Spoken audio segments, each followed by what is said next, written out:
People say betrayal cuts deepest when it comes from family. I used to nod politely when I heard that, not fully understanding the weight of those words, but now I do. I know because it happened to me. It happened on a Sunday afternoon, during what was supposed to be a beautiful celebration. My parents were celebrating their 30th wedding anniversary, and my younger sister Brianna had planned the entire event. She rented a banquet hall, hired a photographer, and invited every extended relative within driving distance. It was meant to be a perfect afternoon. Laughter, champagne, stories about the good old days. And then she stood up and accused me of stealing her necklace. Just like that. The room went dead silent.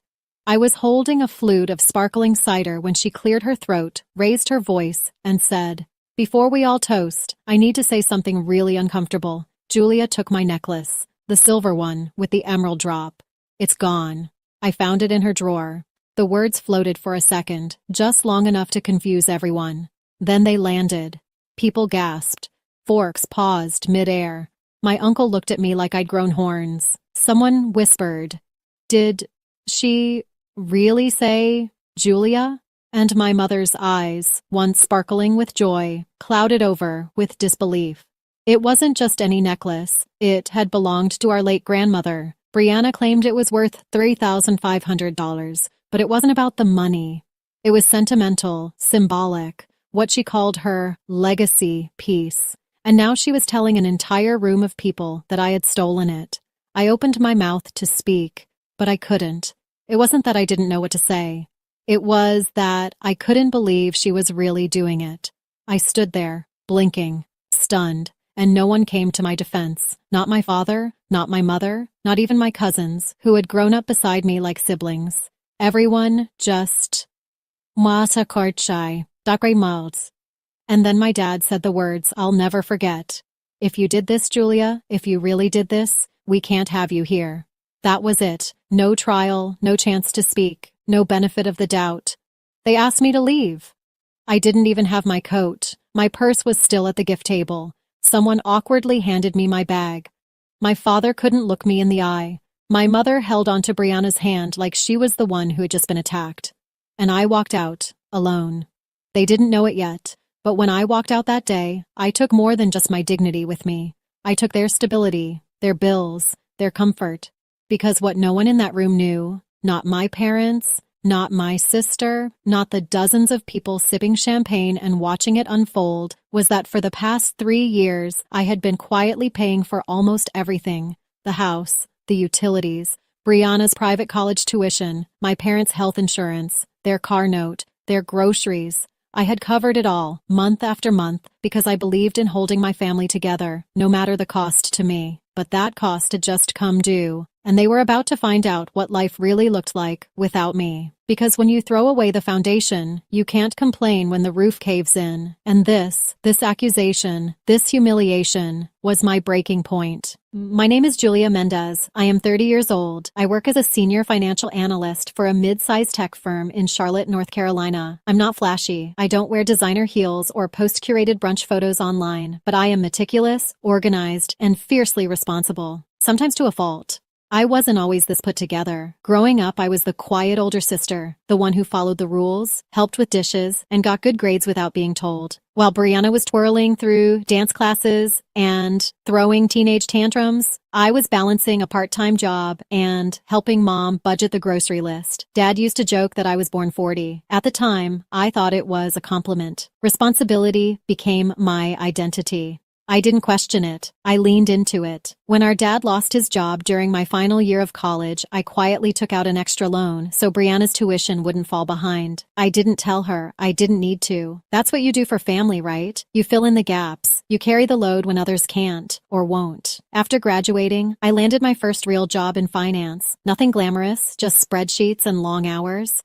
But I liked the stability. Within 2 years, I was promoted. I got my own apartment, paid off my student debt faster than anyone expected, and started sending money home every month without being asked. It wasn't a question.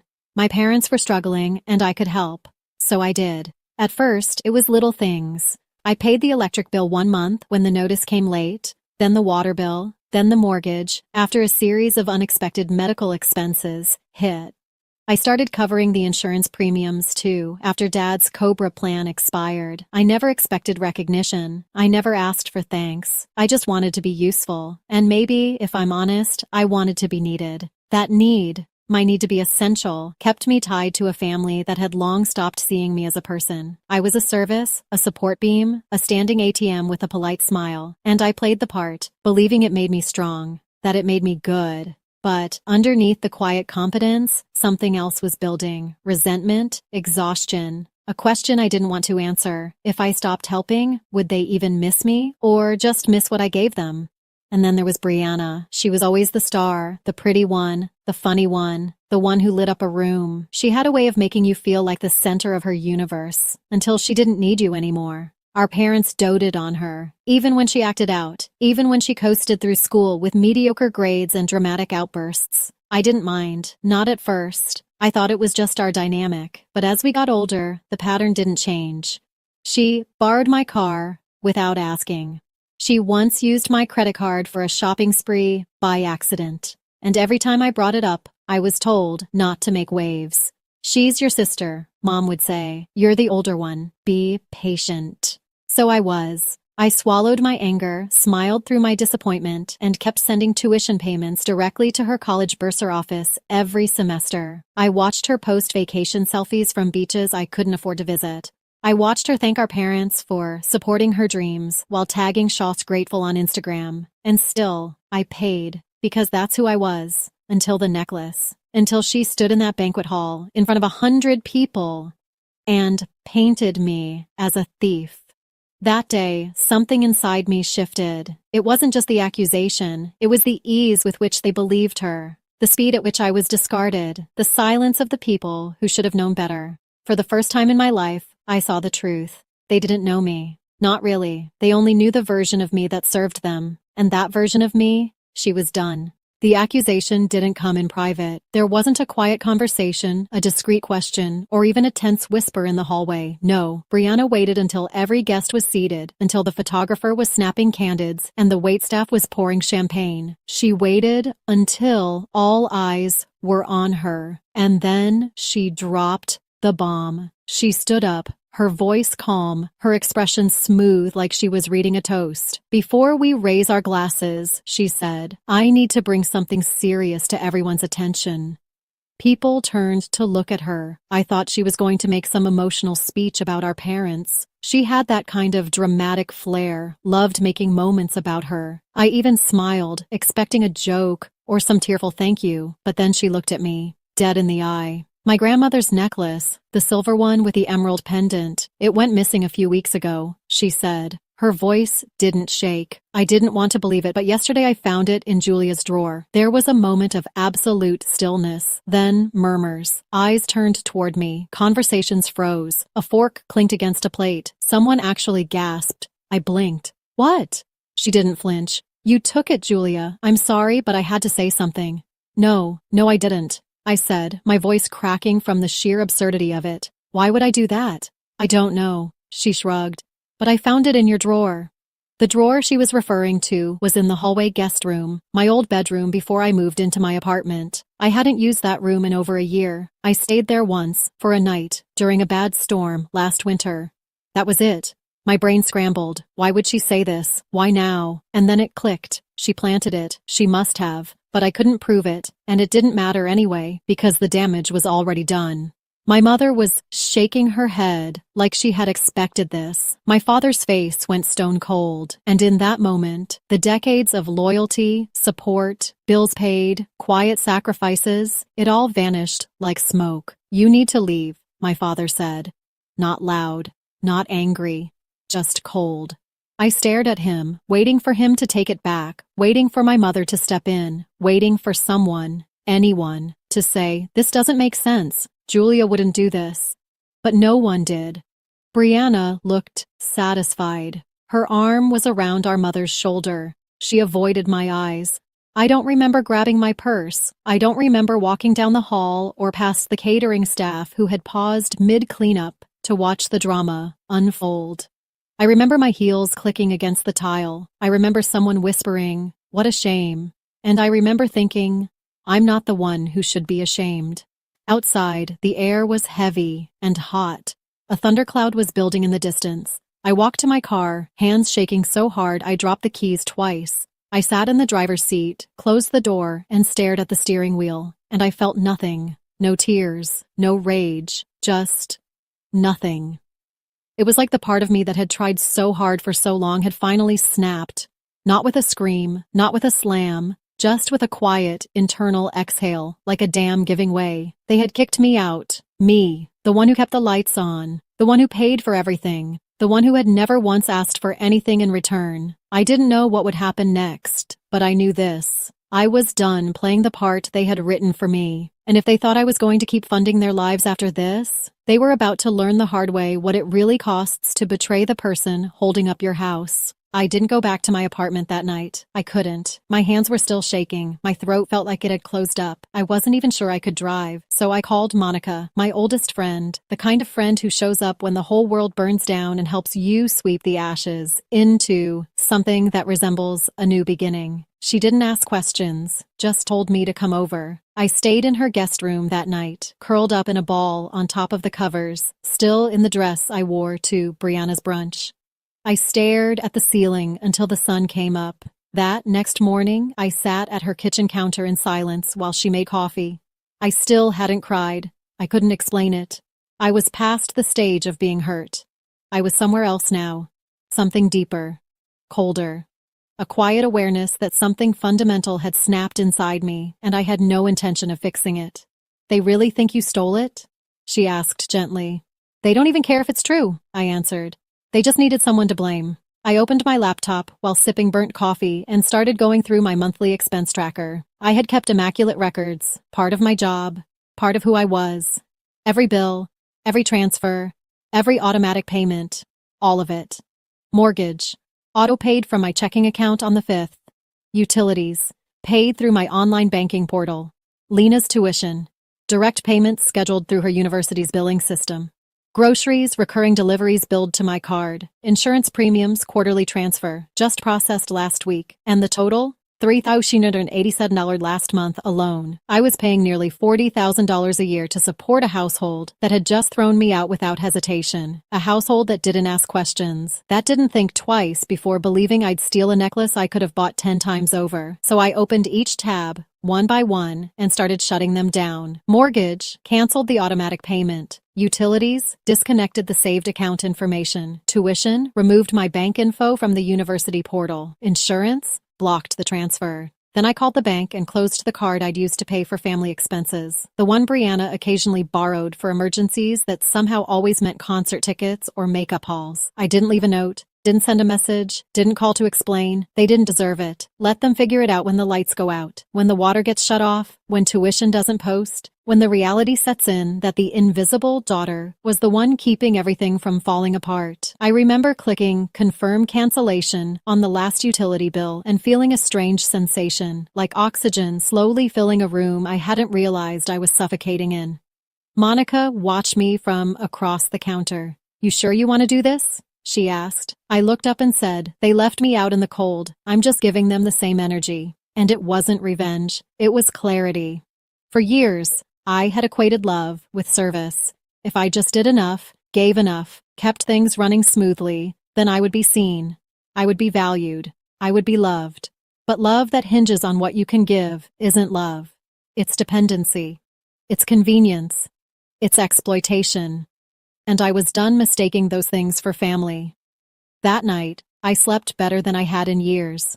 Not because I had a plan, not because anything was solved, but because I finally stopped trying to earn love from people who never knew what love really looked like.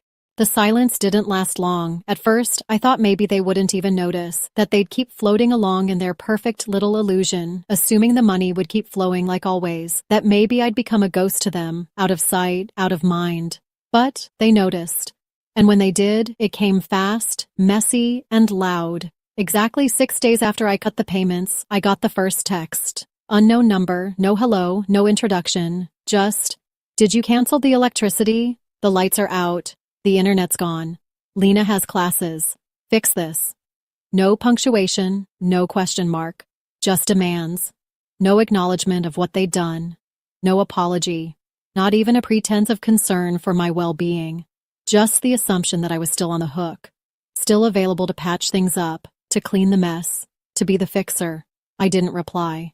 The next morning, it escalated. This time it was a voicemail from Dad. His voice wasn't angry. Not yet. Just confused. Hey. Julia. Not sure what's going on. The mortgage payment didn't go through. The gas bill either. I called the electric company and they said the account's been closed. Can you just give me a call when you get this? He paused, like he wanted to say more, then hung up. I didn't return the call. I let the silence do what words couldn't. I wanted them to feel what I had felt sitting in that brunch room, surrounded by people who looked at me like I was dirt under their shoes. I wanted the confusion to sit in their gut the way betrayal had sat in mine. By day 8, Lena called me. She didn't bother pretending. "You're being selfish," she snapped. "I have exams. I can't log into my student account. I got a notification that my enrollment is in danger. Do you want me to fail?"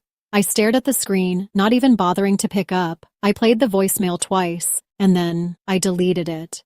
Because what she didn't know, what none of them knew, was that I had already wiped my name off every form of financial responsibility tied to them. My accounts, my email, my billing info, gone. Let them find out the hard way, that I wasn't just some bitter sibling they could accuse and discard. I was the foundation, and they'd spent years pretending I didn't exist, until the floor vanished beneath them. By day 10, I started getting spam emails from their providers, notices of overdue payments, disconnection warnings, my parents' bank calling me mistakenly about a bounced insurance draft that used to be linked to my account. It was all unraveling. Still, I didn't reach out. They had made their choice. Now, they'd live with it. But the moment I knew the shock had really landed was day 11. That's when my mother showed up. I heard the buzzer at Monica's apartment just after 10 a.m. I thought it was a delivery, but when I looked through the peephole, there she was. Hair perfect. Lipstick red. Anger glowing off her like heat from pavement. I didn't open the door. She started yelling. "Julia, open this door right now. I raised you better than this. You can't just abandon your family. You think this makes you strong? It makes you selfish." I stood behind the door, silent, not shaking, not crying, just steady. Because for the first time in my life I was choosing myself. I let her scream, let her voice echo down the hall, and when she finally gave up and left, I sat down, closed my laptop, and smiled. They were learning what it meant to burn bridges they never thought they'd need. It was quiet again. After my mother's outburst at Monica's building, no one came by for a few days. No texts, no calls, not even one of those passive-aggressive Facebook posts I used to expect from her about ungrateful children or family loyalty. But I knew the silence wasn't peace. It was pressure building. It was the stillness right before a storm. And then, unexpectedly, the truth came from a place I didn't see coming. Jasmine. Jasmine lived 2 houses down from us growing up. A single mom, mid-40s. Always working on some craft project or gardening in her front yard. She babysat me and Lena when we were little. I hadn't spoken to her in over a year. Her message came through Facebook Messenger, of all places. The preview said, "Hey Julia, I think you need to see this." I hesitated, then opened it. She had attached an audio clip. It started fuzzy, ambient backyard sounds, birds chirping, faint music, girls' voices. Then, clear as day, Lena's voice cut through. Of course I planted it. She needed to be knocked down a peg, always acting like she's better than us because she makes more money. Well, let's see how perfect she looks when everyone thinks she's a thief. I froze. The clip played again, on a loop in my head. Her voice smug, sharp, gloating. I was sitting at Monica's dining table, my laptop open, her cat sleeping nearby. Everything felt too still, like the world had paused around this one moment. I replayed it again. Of course I planted it. Jasmine messaged again. I had my camera going for a client shoot. The mic was on. I didn't hear what she said until I reviewed the audio last night. "Julia, she set you up." I sat back in my chair, heart racing. So it was real. The betrayal wasn't just emotional. It was calculated, planned, executed like a hit. Lena hadn't just made a mistake. She had framed me, on purpose, in front of our family, in front of friends, in front of everyone, and no one had questioned her. They had followed her lead like sheep walking into a lie. I wrote back to Jasmine, "Can I use this?" She replied almost instantly. I already sent it to her school. This kind of thing. She shouldn't get away with it. I didn't know whether to cry or scream. Instead, I just sat there, stunned, as the gravity of it hit me. For years, I had sacrificed everything to hold that family together, and when it suited them, they didn't hesitate to destroy my name. But now they'd face a consequence they never expected. The audio was out there, and it was only a matter of time. 2 days later, Lena went dark on Instagram. No brunch selfies, no outfit of the day reels, no fake laughter, just a single post. A photo of her in black and white, sitting on her bed, eyes red. The caption said something like, "Wah! Sometimes people lie about you and it hurts. Family is complicated." She turned off the comments. But I knew it wasn't working, because by then the audio clip had started circulating, first in private group chats, then in a student forum. Someone uploaded it with the title, "Girl Admits to Framing Her Own Sister." It didn't take long after that. Lena was called into a disciplinary meeting. She was suspended. Academic dishonesty and code of conduct violation. The official letter was vague, but the message was loud. She wasn't the golden child anymore, and I didn't even have to lift a finger, because the truth, once it's let out, doesn't need a megaphone. It spreads. It sticks. And it shatters everything built on a lie. By the time Lena's suspension became official, the cracks in the family's perfect facade weren't cracks anymore. They were craters. It was like watching a dam break, piece by piece, until all that pressure finally rushed out and flooded the neat little world they had built. The house? Still unpaid. The mortgage company had started calling again, this time with threats.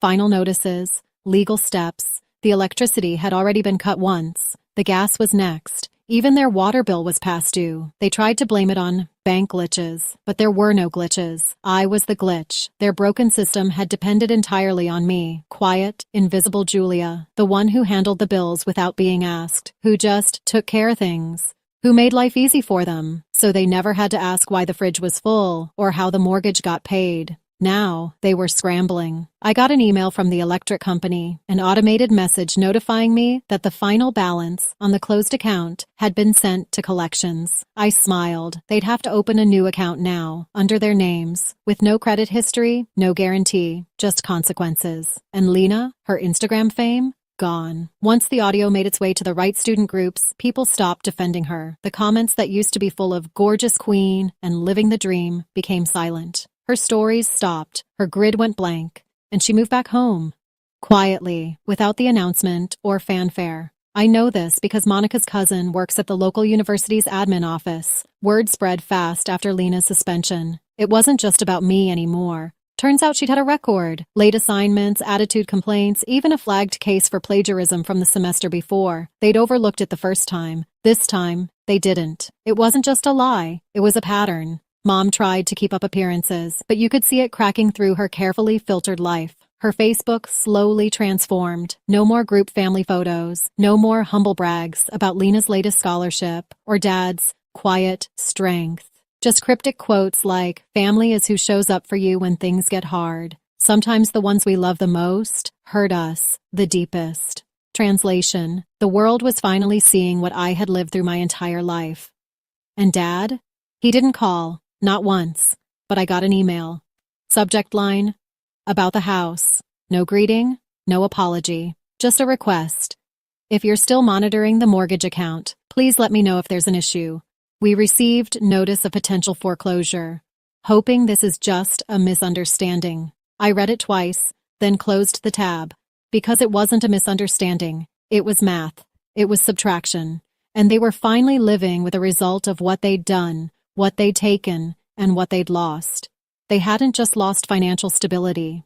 They lost me, the person who had quietly patched every leak, smoothed every fight, paid every bill, and now their world was cold, dark, and falling apart. But mine was just beginning. It had been a month since I walked out of my parents' house with one backpack and a heart full of bruises. 30 days since I had been cast as the villain in a story I never asked to be part of. And yet, every day that passed brought more truth to the surface.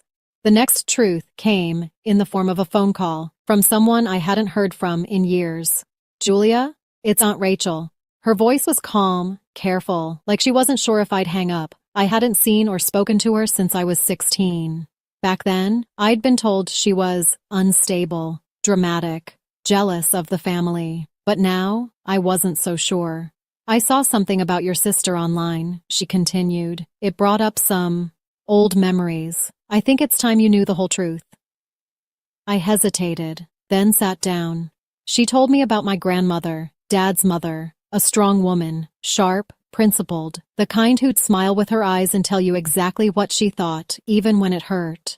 I remembered her vaguely. I was 12 when she passed. I always wondered if they told you, Aunt Rachel said. Told me what? That she left something for you. My heart jumped. What do you mean? A trust, set up in your name, not for your parents, just you.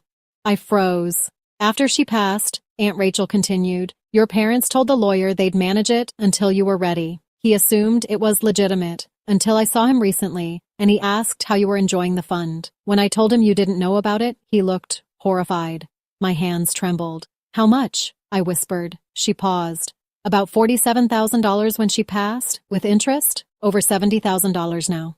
I couldn't breathe. All those years I was working overtime, pouring money into a house that wasn't mine, paying my sister's tuition, covering bills, sacrificing trips, sacrificing sleep, sacrificing myself. And all along, they had been hiding a gift that was meant for me, my inheritance, my fresh start, my safety net, stolen. I asked for the lawyer's information. Aunt Rachel didn't hesitate. She sent it all within the hour. By the end of the week, I had filed an official claim and submitted all the necessary verification. The lawyer moved quickly. He seemed ashamed, even apologetic. Said he should have insisted on contacting me directly. Said he trusted my parents too easily. It took less than 2 weeks for the process to complete. And then one morning, I woke up to an email. Funds have been released to your account. Balance, $73,142.56. I stared at the number until the screen blurred.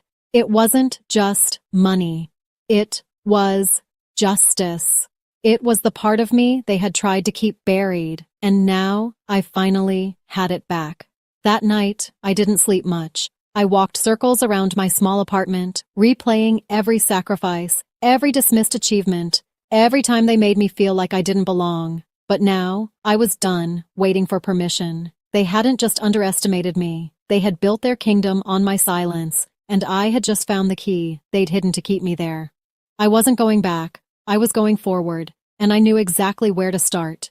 With the trust fund fully transferred and my job more stable than ever, I found myself in a position I'd never been in before. Total freedom, financially, emotionally, mentally. For the first time in years, no one could yank the ground from beneath me, and I wanted to do something with that power. Not to get revenge, but to rebuild, on my own terms. I sat in my apartment, the morning sun pouring through the windows, laptop open, coffee in hand, and asked myself the question that had been lingering since the day I left. What do I want now? Not what do they need, or what do I owe, or what will keep the peace. What do I want? The answer came faster than I expected. I want people like me to never feel as alone as I did. That's when the idea for the channel hit me. I had the skills, I had the story, and I had something no one could steal anymore, my voice. So, I launched a YouTube channel, Money Made Simple with Julia. Simple, honest, healing financial advice. Not the flashy kind with buzzwords and get-rich-quick promises, but the kind that helped people like me, the givers, the fixers, the quiet ones who always bailed everyone out but never learned how to save themselves. My first video was just me in my living room speaking into a borrowed camera. Title: They accused me of theft, but I was the one paying all their bills. I didn't hold back. I told the truth, every ugly, painful, empowering part of it. I talked about financial manipulation in families, about secret guilt, about being the responsible child, and how it can cost you your freedom if you're not careful. I didn't expect much. Maybe a few hundred views, a couple kind comments. But overnight, the video exploded. Thousands of views, hundreds of messages. This is my story. You just put into words what I've been feeling for years. Thank you for giving people like me a voice. Within 2 weeks, I had 40,000 subscribers. Brands started reaching out. Podcasts wanted to interview me. Financial bloggers asked to share my content. Women, especially women, flooded my inbox. They weren't just reacting to my story, they were living their own versions of it. The woman who had been told she was selfish for wanting to move out. The man whose parents guilted him into draining his savings for emergencies. The sister, blamed for family drama because she finally said no. I didn't respond to every message, but I read every word. Because now, I wasn't just surviving. I was building. Each new video helped someone else take a step toward freedom, even if it was just opening their first solo bank account or saying, "This isn't my responsibility anymore." I wasn't trying to be famous. I was trying to be free, and if that freedom lit the path for someone else, even better. The funny thing was, I had always been strong. I had always been resourceful. The world hadn't changed. My family hadn't changed. But I had finally stopped dimming myself to fit into their version of who I should be. That's what rebuilding looked like for me. Not revenge, not rage, just truth. And a camera, and a voice that finally was mine. While I was busy building a new version of myself, my old life, the one they thought they controlled, was falling apart, and I didn't have to lift a single finger to make it happen. 3 weeks after my YouTube channel took off, I started getting quiet updates through extended family, neighbors, even old classmates who still followed my sister online. Apparently, things were unraveling faster than anyone expected. It started with Lena's tuition. The university sent multiple notices after I canceled the payments. She was placed on academic probation, and her access to online courses was suspended. The big kicker? Her scholarship was tied to full-time enrollment and good standing. With her status dropped, the financial aid vanished too. And suddenly, her glamorous college life, the brunch photos, the internship reels, the curated posts about grind culture, evaporated. One day, her entire Instagram account went dark. Not a single trace left of the girl who had called me a thief. My father tried calling me next. The voicemail was short, clipped. "Julia, I don't know what's going on, but you need to be an adult about this. Whatever you're doing, it's hurting your sister, and your mother's been crying every night. Call me." I didn't. The guilt they were trying to toss back on me no longer stuck. They had played the long game of denial and control, but I'd walked off the board. Next, it was the house. With the mortgage payments halted and no backup savings, foreclosure notices started to arrive. Their credit scores dropped. Utilities were disconnected one by one. First, electricity, then the internet, then the gas. They were living in the house I used to hold together, but now it was a house of cards, collapsing in slow motion. The neighbors noticed. The porch lights that were once always on were now dark. My mom's Facebook activity went from photos of family dinners to inspirational quotes about betrayal and knowing your worth. My cousin texted me one night, "Your mom posted something about snakes in the grass. I think she's talking about you."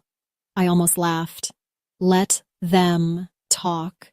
Let them quote every vague line from every melodramatic self-help meme they could find. It wouldn't change the truth.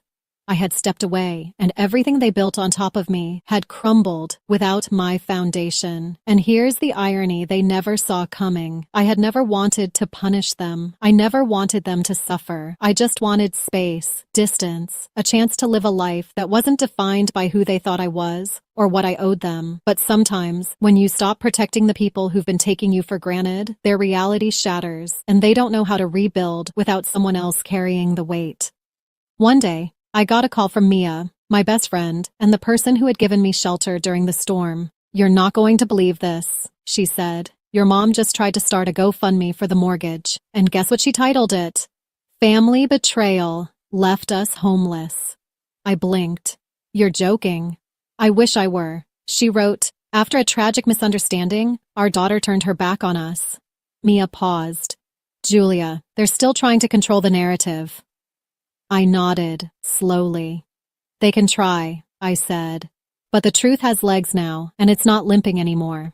The collapse wasn't loud. It didn't come with fireworks or headlines. But I watched it happen one quiet day at a time, from my new apartment with coffee in hand and peace in my bones. And for the first time in my life, I didn't feel like I owed them a single explanation. They weren't asking for forgiveness. They were asking for rescue. And I had finally learned the difference. Just when I thought the dust had settled and the past had finally stopped knocking, my phone lit up with a name I hadn't seen in nearly 10 years. Aunt Marianne. She was my mother's older sister, the so-called black sheep of the family. They used to say she was too opinionated, too bitter, too unstable to be around us when I was young. After some family falling out in my teens, she vanished from our lives completely. We weren't supposed to talk about her, so when I saw her name appear on my screen, my first instinct was suspicion, but something told me to answer. Her voice was gentle, older than I remembered, but clear. "Julia," she said, "I hope it's still okay to call you that." "It is," I replied slowly.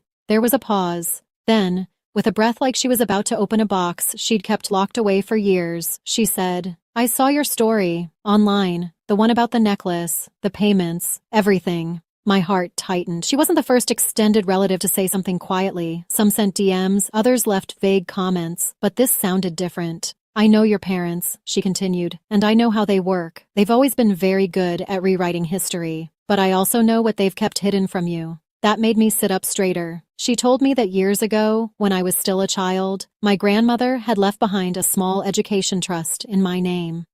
It wasn't enormous, but it was supposed to help me get through college. "They never told you, did they?" she asked, voice low. "No," I whispered. "They didn't." "I thought as much," she said. "They used that money.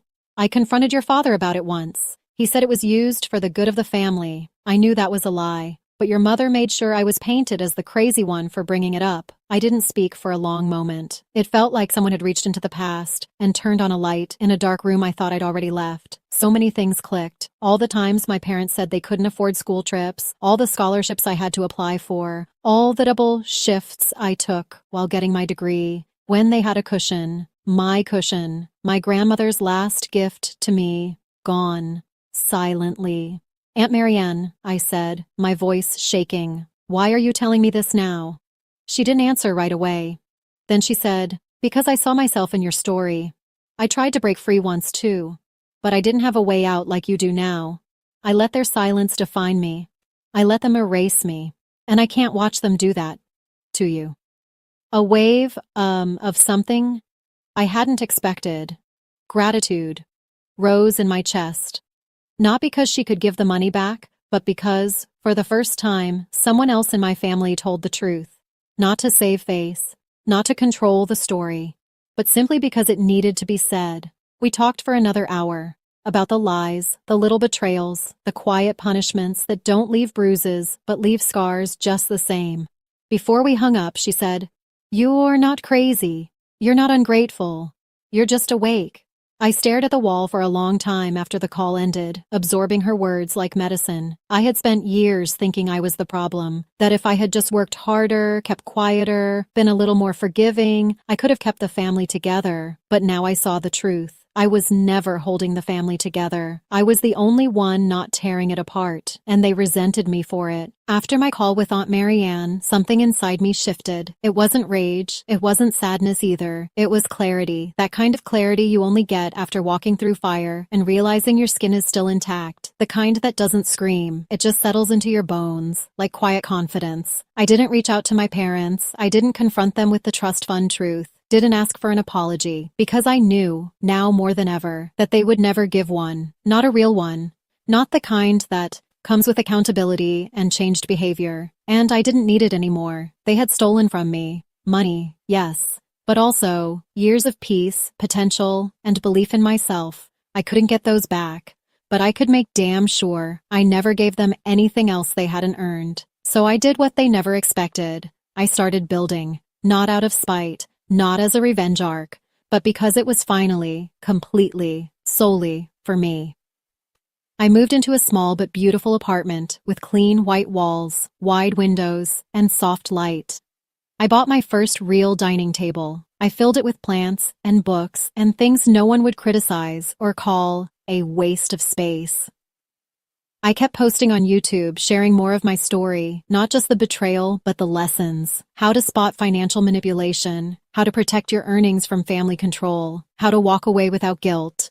Each video felt like adding a brick to the foundation of something solid, something mine. My subscriber count grew. My inbox flooded with messages from people, many of them older women, saying things like, "I stayed too long in a house like that. You gave me courage. I'm in my 50s, and I finally said no, thank you. I thought I was the only one. Turns out I wasn't. Turns out a lot of us were raised to believe that loyalty meant self-sacrifice, that love meant never questioning abuse, That family meant forever, no matter how much it hurt. But that's not love. That's fear in a family photo. And I had finally stepped out of the frame. A few months later, I got invited to speak on a panel about women and financial independence. It was surreal. I stood in front of a room filled with people, some younger than me, some twice my age, and I told them the story of the necklace, the accusations, the bills. The moment I walked away, I watched them nod, eyes wide, hands clutching notebooks. But what I ended the speech with wasn't anger. It was this. You don't have to keep proving your worth to people who are committed to misunderstanding you. You don't owe them your silence, your savings, or your sanity. Sometimes the bravest thing you'll ever do is walk away. And sometimes the truest kind of healing doesn't come from being welcomed back. It comes from knowing you don't have to go back at all. The applause was thunderous, but the part that mattered most came later, when a teenage girl approached me in tears and said, "I thought there was something wrong with me. But maybe there's not." I smiled. "There's not," I told her. "There never was." That night, I stood by my apartment window, sipping tea, watching city lights flicker like tiny promises. I wasn't healed yet, but I was healing. And every day, I said yes to peace, no to manipulation, yes to self-worth, no to guilt. I was becoming the version of myself I never thought I was allowed to be. Not angry, not bitter, just free. It's been almost a year now, a full year since I was kicked out of my childhood home over a necklace I never touched. A year since I was labeled a thief, betrayed by the very people I had built my life around. A year since I packed my dignity, my laptop, and my silence into a single overnight bag and walked out the front door without looking back. And now, I see it for what it really was. Not a collapse, not a disaster, a rebirth. I no longer define myself by what they said about me, or worse, what they refused to say. I don't lose sleep wondering if they've changed, if they miss me, or if they're proud now that I've made something of myself. Because I didn't make something of myself despite what they did. I made something of myself because I stopped letting them define what something meant. I've learned that walking away from a toxic family system is one of the hardest things you can ever do.